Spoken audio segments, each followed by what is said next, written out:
Good evening, Central Valley. This is Kevin Little, and welcome to this week's episode of Valley Movers and Shakers. I'm very pleased to have an exciting show lined up for you today, and we have three great guests that I'll tell you about in a minute. But first, for those of you who have not seen our show, this is our fifth episode, and we're very excited about what we've done so far. And here's our mission. Our mission is to give you news about the positive things going on in your community. People who are striving to improve the quality of some aspect of life here, who are striving to create things that make the Valley the growing, vibrant community that it is, who are working to increase opportunities for everyone or for certain segments of our community, students who are doing well in school, anyone who is working to fulfill their dreams, pursue their dreams, and make things happen are, as we say in our title, move and shake.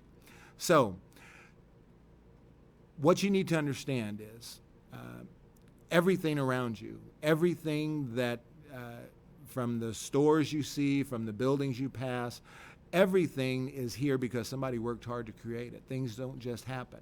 And what we try to do on this show is to give you a sense of empowerment, to show you and have you hear from people who are actually doing great things, because you know what? You can do them too.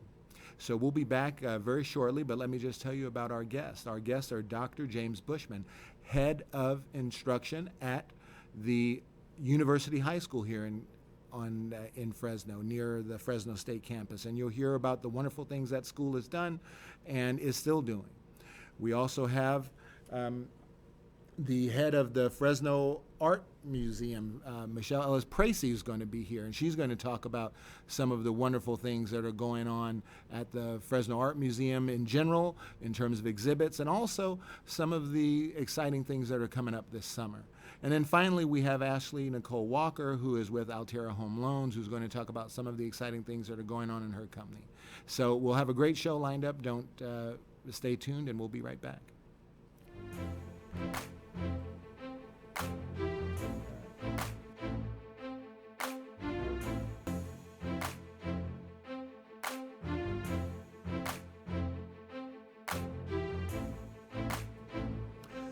Welcome back to Valley Movers and Shakers. Kevin Little once again, and I'm very pleased to introduce our first guest on today's episode, Dr. James Bushman, Head of School at University High School here in town. Dr. Bushman, welcome to the show. Well, thank you. Well, you know, there are many people who know University High School and know about all of the wonderful things that it's accomplished and the students that it has helped become superstars. But why don't, for those of us who don't know, can you give us a little rundown on what University High School is and what it's all about? Sure, I'd be delighted. We're very proud of our school, always enjoy talking and sharing with people kind of what we're doing over there at Fresno State. Back in 2000, we started a charter school, and so we're just finishing this year, our 18th year. We are a public high school, but we're a charter public high school, which means we're sort of an independent school, and we reside right there on the campus of Fresno State. What makes us different than many of the public high schools is we have a very specialized program for all students who come to our school. It is a classical liberal arts curriculum by which everyone will take 2 years of Latin, 4 years of English, another foreign language, 4 years of math, 4 years of science. Additionally, everybody takes music all 4 years. By the time you graduate from University High School at the end of 4 years, you will have earned the equivalent of 2 full years of college work. And that's what you get as a University High diploma. So we're very excited because we have every year, we take about 130 students. Every year we graduate nearly the same amount. And for 11 years now, we've been on U.S. News and World Report's list as the top high schools in the country. And it's always nice here in Fresno that we've got some top-ranked things. That is right, nice. And just, even though the school is located in Fresno, its students come from up and down the valley, isn't that correct? Yeah, in fact, our students come from as many as 45 different zip codes in 13 different cities. We have students who come every day from Visalia, Lemoore, Sangarili, Oakhurst, Chowchilla, all just to come to the school because they really value the education that they can get there and what we can do with them on the campus in our school. Why don't you tell our audience a little bit about how you became affiliated with University High and why it's important to you to do the great job that you do heading the school? You know, I have spent 30 some years now in high school education, and I was a high school administrator, a counselor, a teacher, all of those things since about 1984 when I first got my first teaching job. And I came to University High School 13 years ago because as a charter school, what that really means is the school had a lot of flexibility and independence to try to create the kind of school that all the research would say you really want to do. We were not beholden to district rules and regulations. We were essentially free as a one school district to just create the most perfect high school experience possible for students. So that's what we set out to do. And I think over the last, I said 13 years I've been there, the school continues to improve each year. And I think all the rankings and student reports will tell you that we're getting to our goal of trying to provide students a really top-notch high school curriculum, program, experience. And that's why I'm there. And I know that you're humble, but University has accomplished such great results and has gotten such wonderful recognition nationwide. Can you just, and I know maybe you don't want to sound like you're bragging, but I think it's important for our community to know nationally that University High is recognized as a leader in secondary education.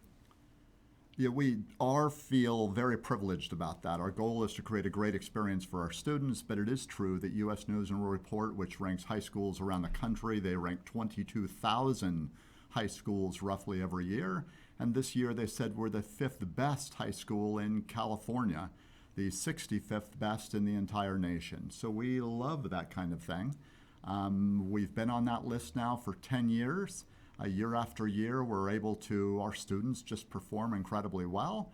And so that's something we are very proud of because it's, here we are in Fresno and we don't think, as this program would illustrate, sometimes we don't think about all the great things going on in Fresno, but there are indeed many of them, as you will hear repeatedly on this show if you continue to tune in, as you will hear from the other guests as well about great things going on.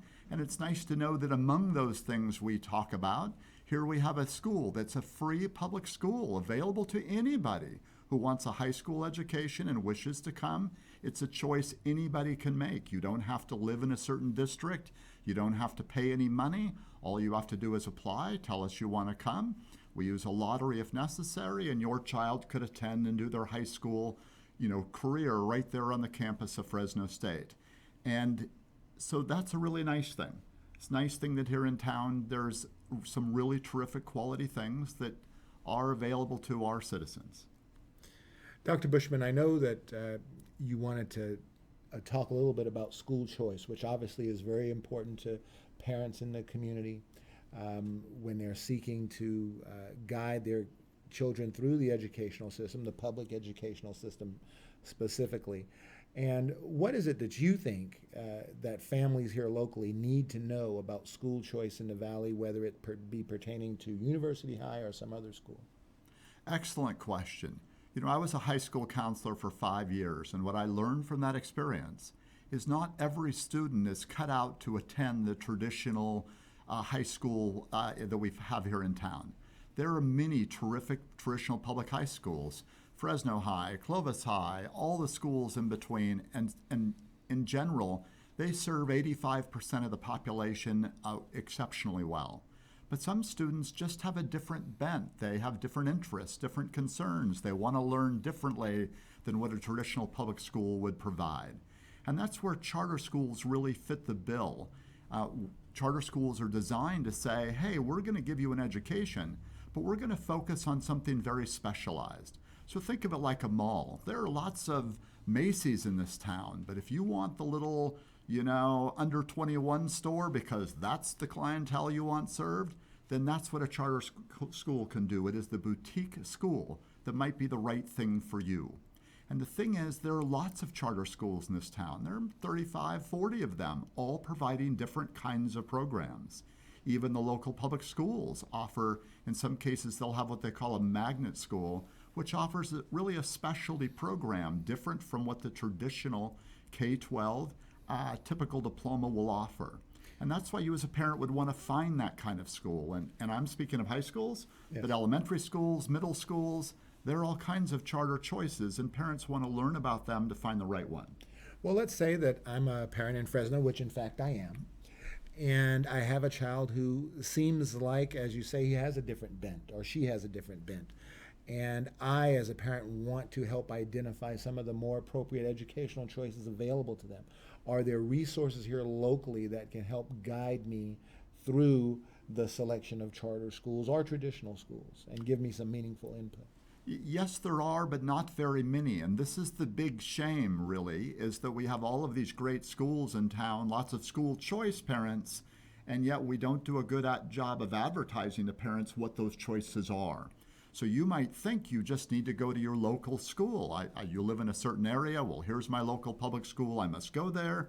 And that isn't true. There are lots of choices. You probably just don't know about them. So you could go to greatschools.org. It's one website. You could go to ccsa.org, which lists all the charter schools in the area.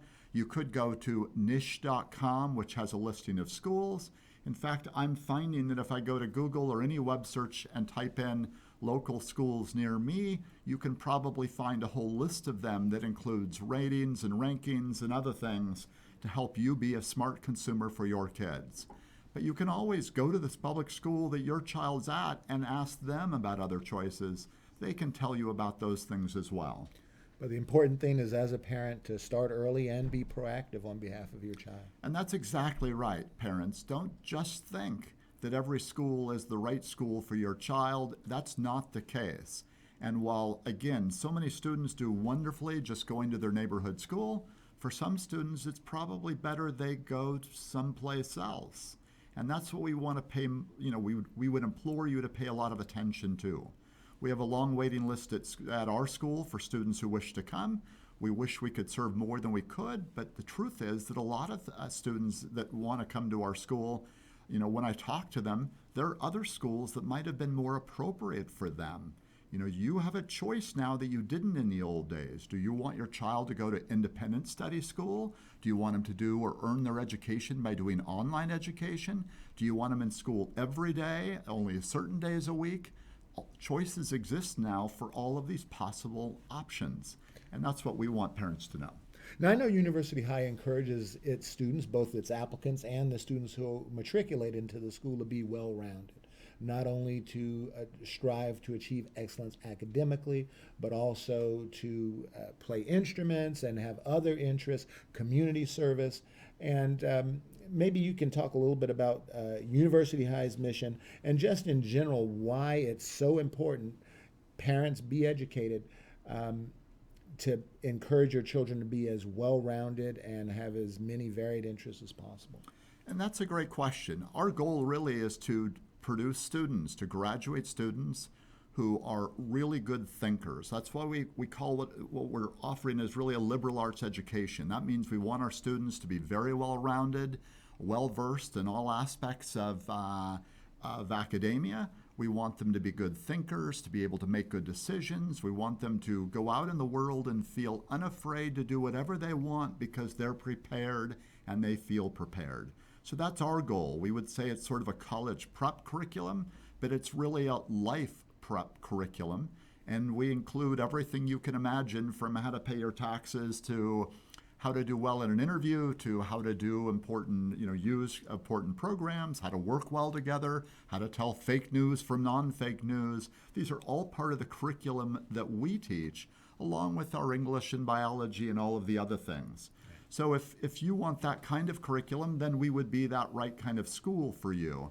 But it is true that in this day and age, there are a lot of different focuses we have for students, and finding that focus that's right matter.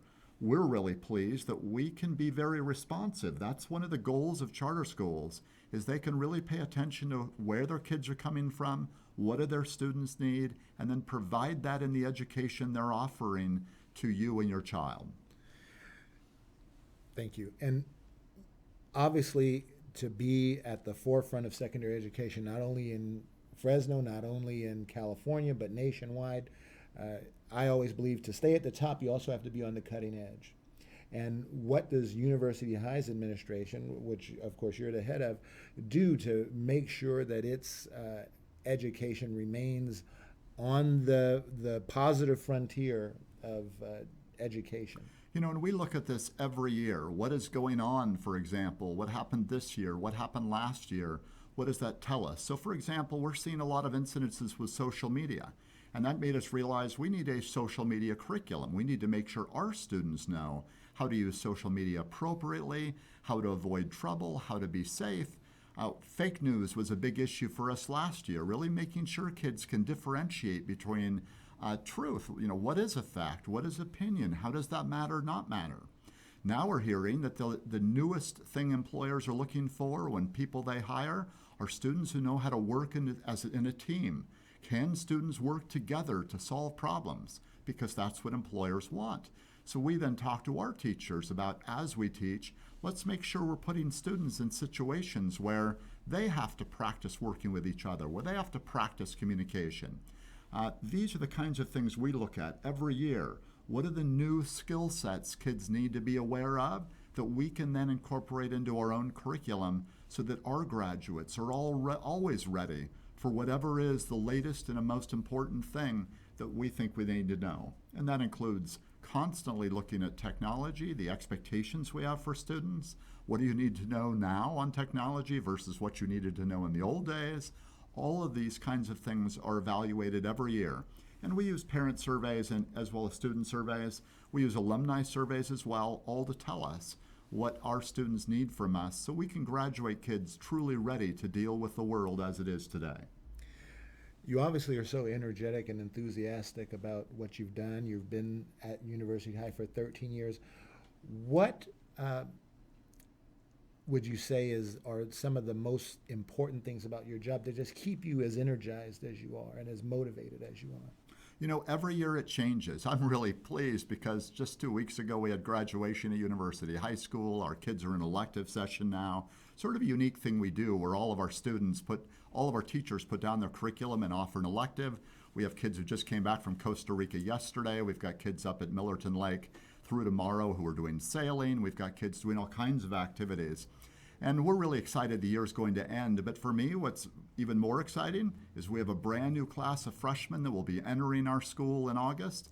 And all they care about is not the past, not what's happened. All they care about is will they have a great next 4 years. And it really excites me to think that we've spent 13 years getting ready for our upcoming class. And darn it, we want to make this upcoming year the best one possible. That's what gets me excited. Dr. Bushman, what I like to do on my show is, in closing, is give you, the guest, an opportunity to speak directly to the community.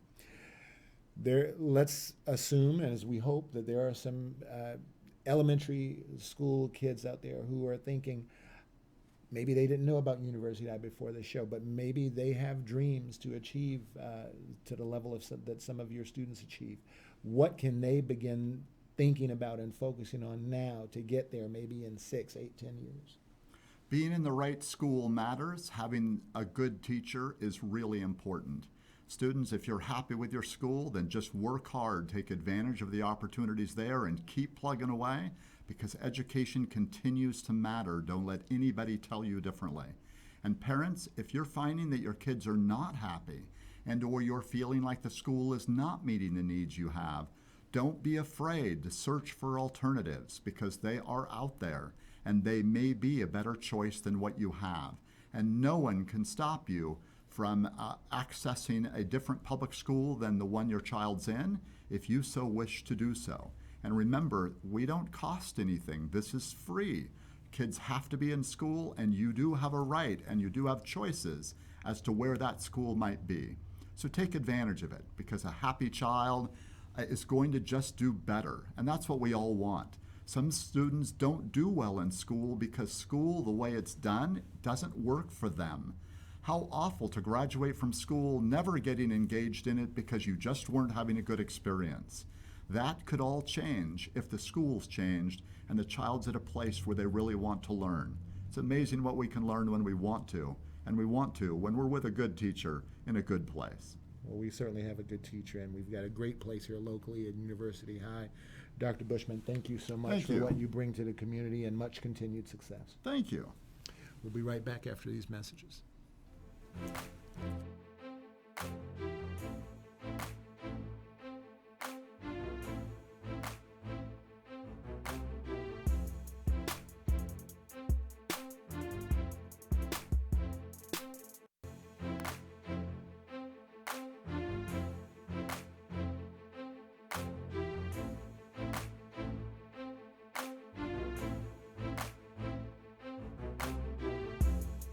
Welcome back to Valley Moves and Shakers. Once again, I am Kevin Little, and I'm very pleased to introduce our second guest on today's episode, Michele Ellis Pracy. She is the head of the Fresno Art Museum, which is a wonderful institution here in the Valley, which constantly has interesting exhibits, but I'll let her talk more about it. Welcome to the show. Thank you very much, Kevin. Pleasure to be here. Well, you now have been, the official title is Curator? Executive Director and Chief Curator. Executive Director and Chief Curator of the Fresno Art Museum, and you've been in that capacity now for going on 3 years. Is that right? 3 years and 2 months. Great. And counting. So, and everything's going spectacularly well so far. Yes, I moved to Fresno for this job, so I've never lived here before. So it's a learning experience. It's a learning experience in terms of finding donors and keeping them happy. We are a major nonprofit, a cultural institution in Fresno, making sure our exhibitions are intriguing and attract a large variety of audience, and that our educational programs really impact the children who come through our building. We have pre-K through the colleges come through Monday through Friday from 9 until 5 in the evening. We have the colleges coming through on the weekends, and we interface with Fresno Unified School District with their curriculum requirements so that all of our classes for the kids are related and are qualified to be part of the school program. And the Fresno Art Museum not only has exhibits that rotate, is it every 3 or 4 months? Every 6 months now. Every 6 months. But it also has just an ongoing collection of art, including art from local artists. Yes. And can you speak to that? Sure. Since I became the director and chief curator, it was very important to me that our exhibitions are relevant to the community. And that means looking at the artists who live here and giving them exposure in the museum if the quality and excellence of their work warrants it. So it's very competitive. The associate curator, myself, make studio visits. We spend time deciding who would be the best artists to showcase in the museum. So we have 2 seasons a year. They're 6 months long each, and there are many enrichment programs that are designed to complement and supplement the physical exhibitions in the galleries. And then the children have a curriculum and classroom time. We have a classroom in our building for them that are related directly to the galleries as well. So when we come up with a season, we try to include the community. We try to bring in Northern or Southern California artists that are well known in their communities. So as people travel this state back and forth, we are a stop in the middle. And we are a 70-year-old institution. We've been in the same location all that time. We've grown physically to be the 30,000 square foot facility we are today. And it is a huge facility. It's a huge facility, yes. And we rent it. It's earned income for us, and we have a theater that seats 150 that's state-of-the-art digital audio and sound and theater lighting. And we have lobby spaces and gallery spaces. We have a sculpture garden. We have a kitchen. So we really are a very important location within the central part of the city and for the Fresno population at large. And many people obviously know about the Art Museum and its connection with schools, but some people don't know that we have a first-class art museum here in Fresno that is large, has many exhibits where you could literally go through it and spend an entire afternoon. Yes, our hours are Thursday through Sunday, 11 to 5. But anybody who would like a tour, whether it's a private tour or a group tour, they can call us at 441-4221, and we can arrange a tour on any of the other Monday, Tuesday, or Wednesdays that we're closed to the public. So we're always accessible. There might be children underfoot, but we circumnavigate them. So yes, we just came across some paperwork today, going through some old files, and in 1995, we had 78,000 visitors a year to the museum. Today we have 25,000. And it's not because the programs aren't superb and our staff isn't museum professional staff. I think it's that demographics have changed, and our neighborhood, we're right next to Radio Park, and it's degentrified over time. And people consider it a tough neighborhood, which it isn't. It's really a regular Fresno neighborhood. Right. But Fresno has grown so much outwards that very few people come back in. And That- so I'm encouraging you to come see us. That's right. The art museum is committed to remaining in East Central Fresno. We are right now. Yeah, we've Yes. been there a long time, and to move would be a huge endeavor with a huge capital campaign. And our building is adequate, and we're known for that building. People who give us in-kind gifts today, people who are publishers or caterers or any kind of business, they remember coming to the museum as children.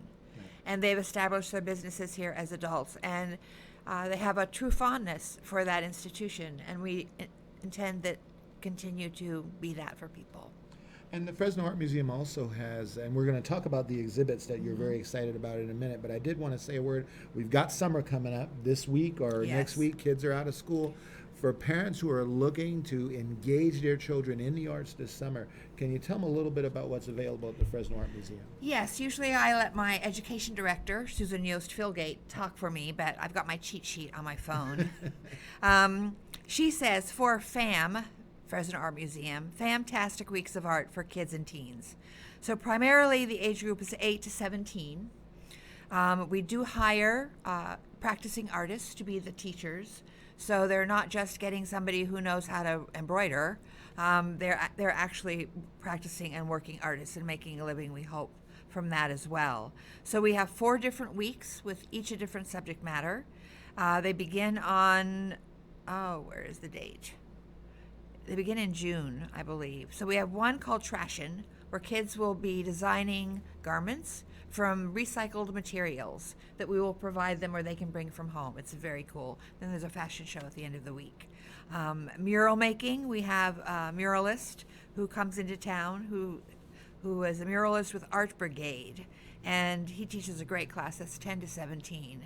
And that's 1 week long. They learn how to use spray paint in a way that is a good way, not a bad way.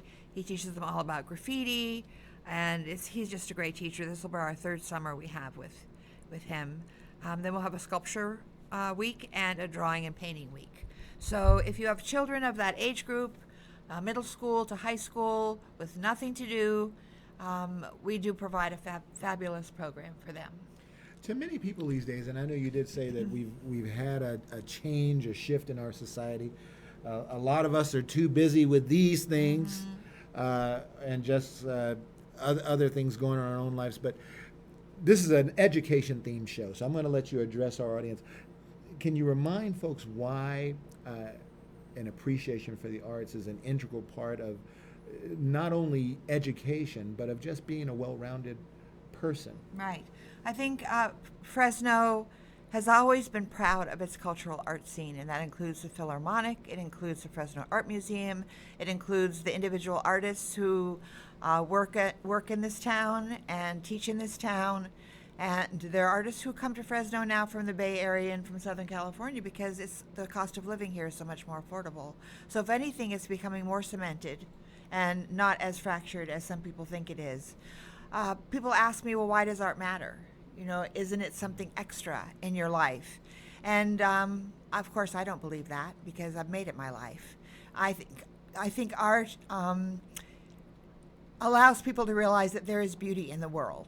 And when the head of education or the head of the university high school just spoke, you know, he said it's very important to make sure that kids and grown-ups too know that there's more to the world than this or the television or driving around in a car. You know, if you come to the museum and you spend time looking at artwork made by people your own age or people who've been making art for 30 years, they're teaching you something. They're making you be quiet. They're making you look at something. They're making you think about something that you didn't make. And it's a really important experience, I believe. Music is beautiful. Visual art is beautiful. Theater is beautiful. Reading poetry is beautiful. So. Thank you. Well, I know you're really excited about not only the current exhibit, but the next exhibit that is coming in very soon. Mm-hmm. Let me just give you a chance to talk about the current exhibit. Sure. We've had one season of exhibits open now for 6 months. It closes June 10th. So you have one more weekend to come, this coming weekend, to see the exhibitions. And there are 5 different galleries and 5 different exhibitions. One artist is from San Francisco, and he paints birds because he loves birds, but he creates gigantic environments on the gallery walls. One installation alone is a jungle in Africa, and it's 12 feet high by 48 feet long. And he spent 10 days living in the galleries installing these walls. The local artist we're showing is Marcos Dorado. He is from Mexico, but he is American now, and he has drawn portraits of immigrants in the Central Valley, and he draws from life. It's called Immigrant Me. He came to me with this show a year ago, just as the new administration was coming into position, and I felt it was a very timely subject matter, and that museums should be a voice for subjects that do affect all of us, and especially in this valley. So along with these beautifully drawn portraits of these faces and these sometimes full length people are their stories. They've written out stories, and they all answer the same questions, and they're on the wall next to their portraits. So when you enter a room like that, you're enveloped by the reason for the show, and it makes you think about immigration. It makes you think about who works the fields here, and their integrity, and their humbleness, and their determination to make a good life. It's very important.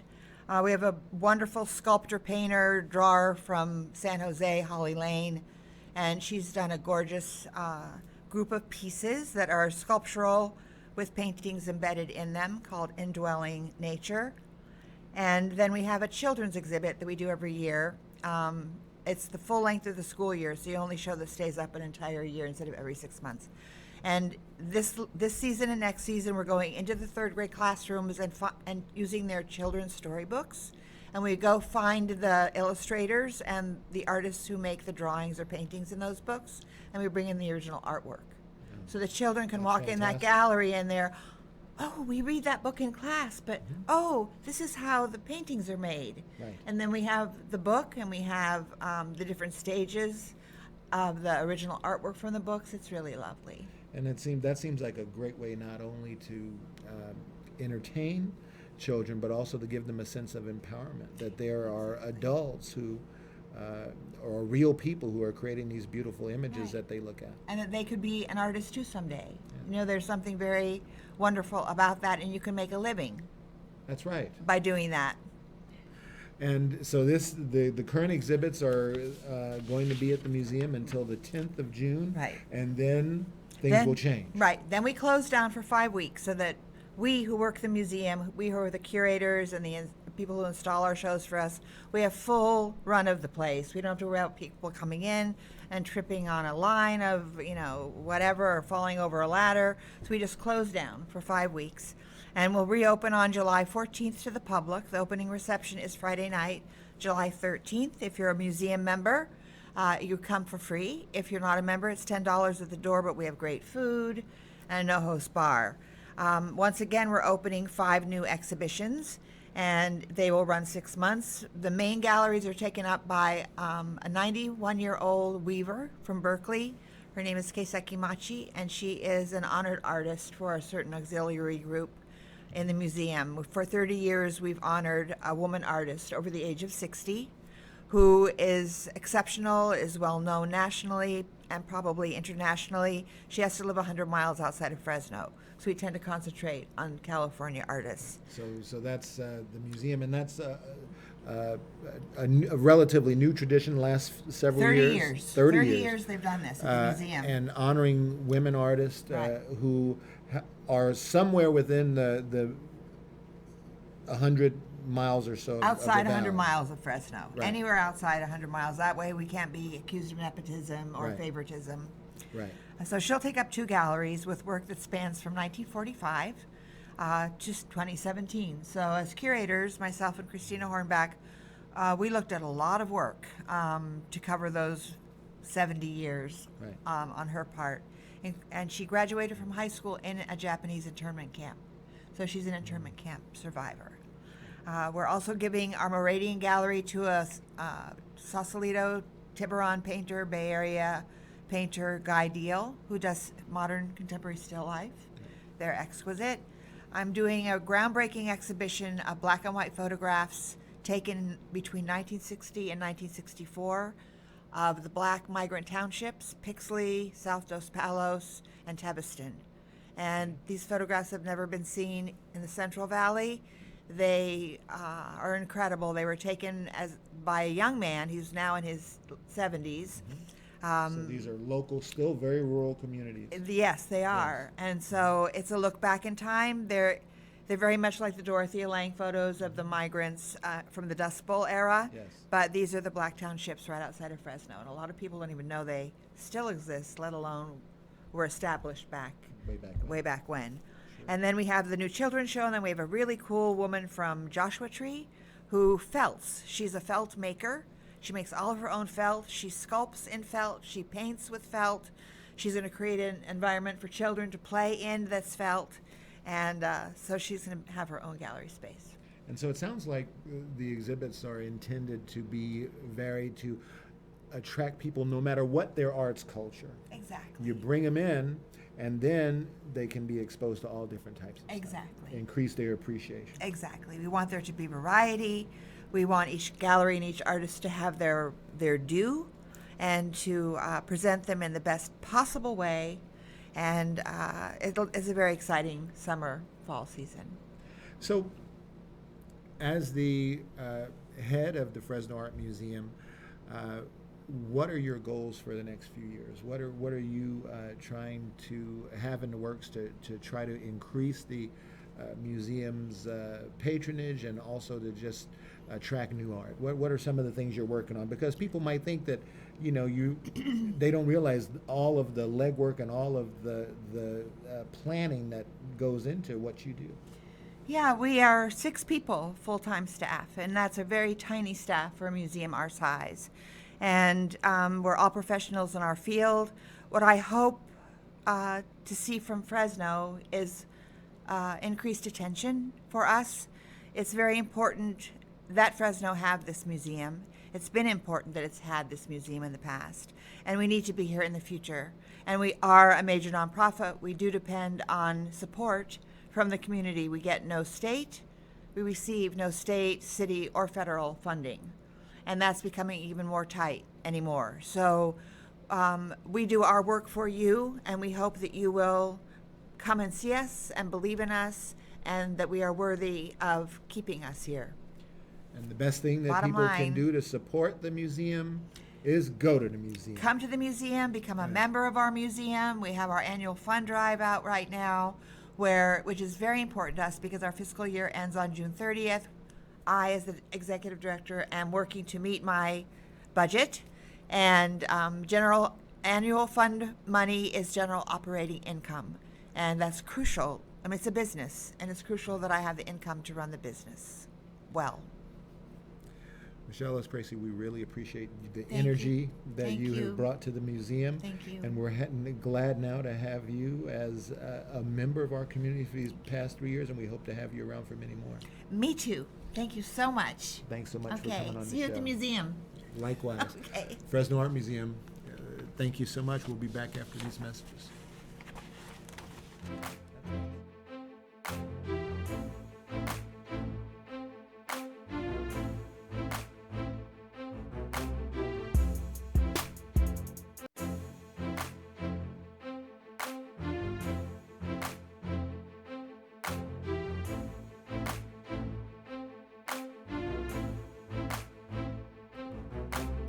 Welcome back to Valley Movers and Shakers. Once again, I'm Kevin Little, and I'm very pleased to be able to introduce our third and final guest for today's episode, Ashlee Nicole Walker, who is with Alterra Home Loans here in Fresno. And she's going to be talking about not only her connection to the Valley, but what she does at Alterra and some of the exciting products and opportunities that are available for prospective homeowners. Ashlee Nicole, thank you so much for being on the show. Thank you. So you're relatively new to the Valley, right? Yes. How long have you been here? Like maybe 3 years. Right. And so are you enjoying your time here? I have. I stayed, so that's how I know I really enjoy it here. Right. Has a great sense What of community. What are some of the things that you've enjoyed in terms of getting to know the valley? Since I've been here, I came out here for a job opportunity, but what kept me here was the good people and just no matter what field I seem to have entered since I've come here has been awesome. I've worked at a law firm, I've worked in retail, and just every layer of Fresno just seems to be so warm and welcoming, and I learned a lot about myself, and it's a strong community, so they seem to really be there for you. Great. Yeah. And now your roots are down in Southern California, is that right? Yes, yeah. All right.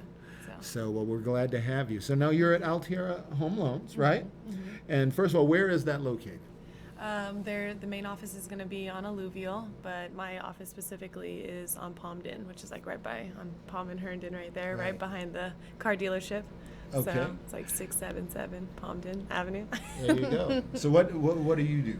So I'm a loan officer or lender. I pre-qualify people. I get people into homes. I deal with financing and lending.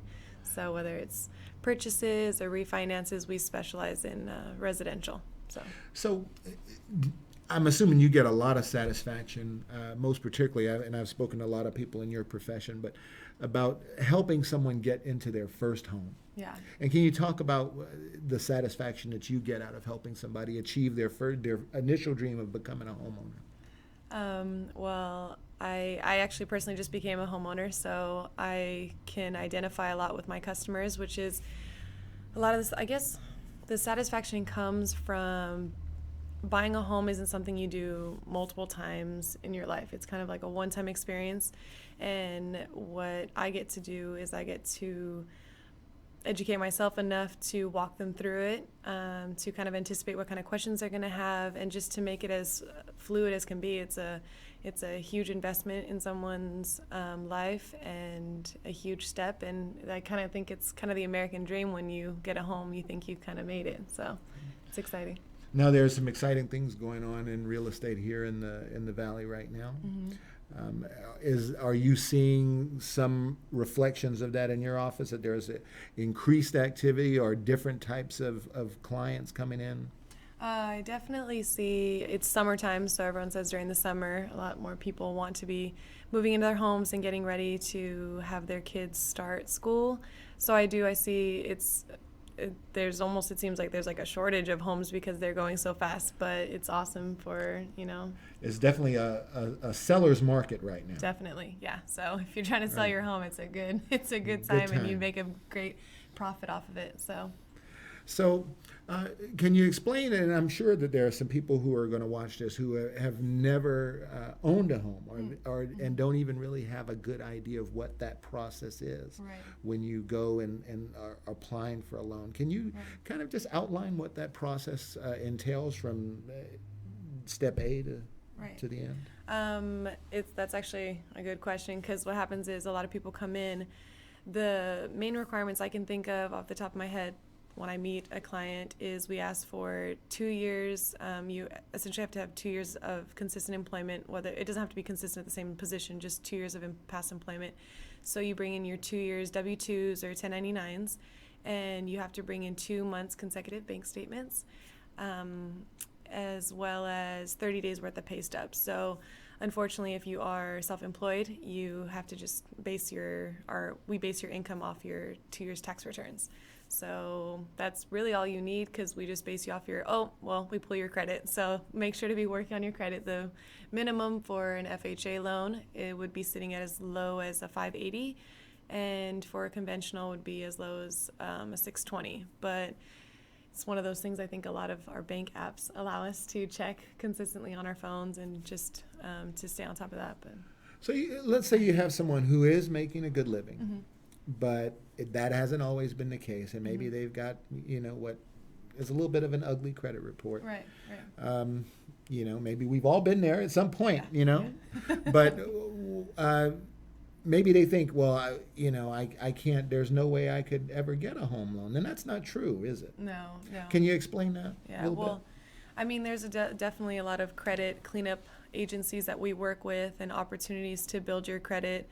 it's something that as you're borrowing money, they just want to see that you're going to be paying off your credit. And a lot of people don't know, but if you take the right steps and if you kind of come to us, we can refer you out to credit cleanup companies, but usually takes about 90 days if you do what they tell you to do, as simple as sometimes opening up maybe a secured credit card with like Wells Fargo, they say, and that bumps your scores. I mean, there's different kind of variations of ways, and I mean, I wouldn't say I specialize, and I can just kind of tell you ways to start building. So if you've got a job where you're doing okay, and you want to put in the 90 days, and somebody wants to come to Alterra and work with you, it can be done. Oh yeah, their definitely. dream, they can have their home. Yeah, I wish I could.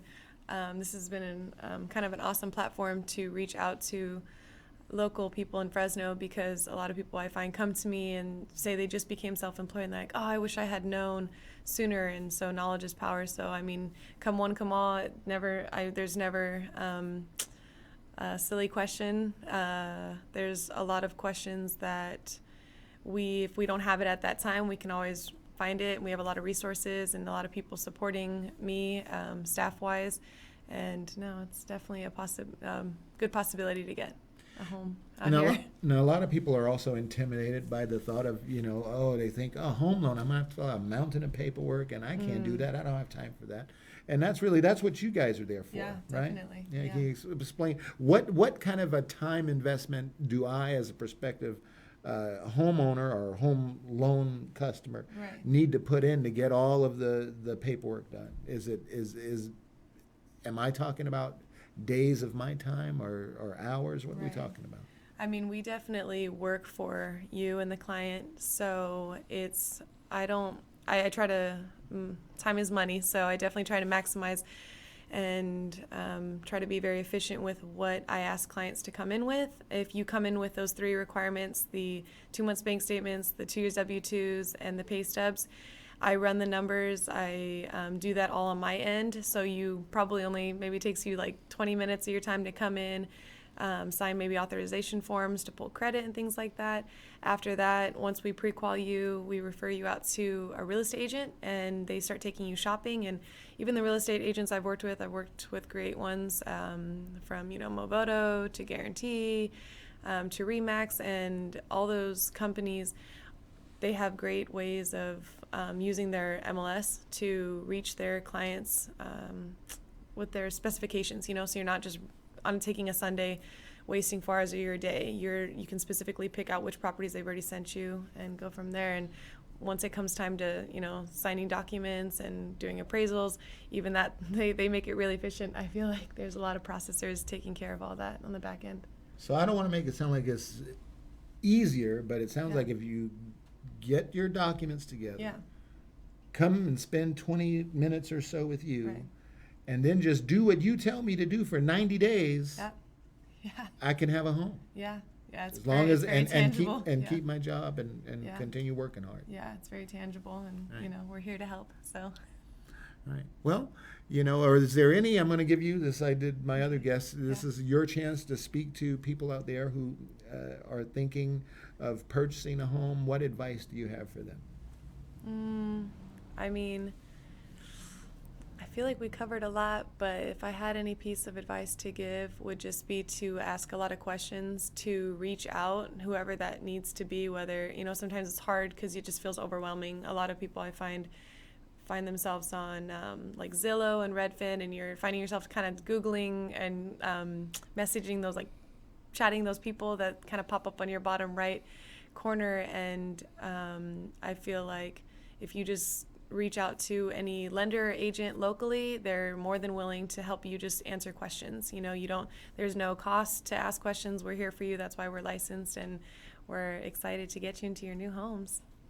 All right. Well, I wish you continued success. Thank you. And welcome 3 years belatedly to Fresno, and we hope that you're a member of our community for a long time. Thank you. Me too. Thank you. Ashlee Nicole Walker. Nice meeting you. Thank you. you.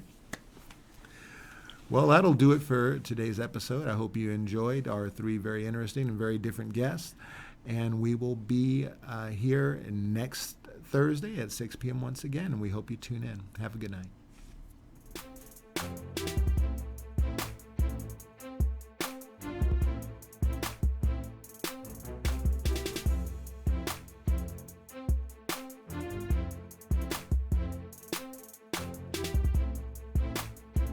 CentralValleyTalk.com.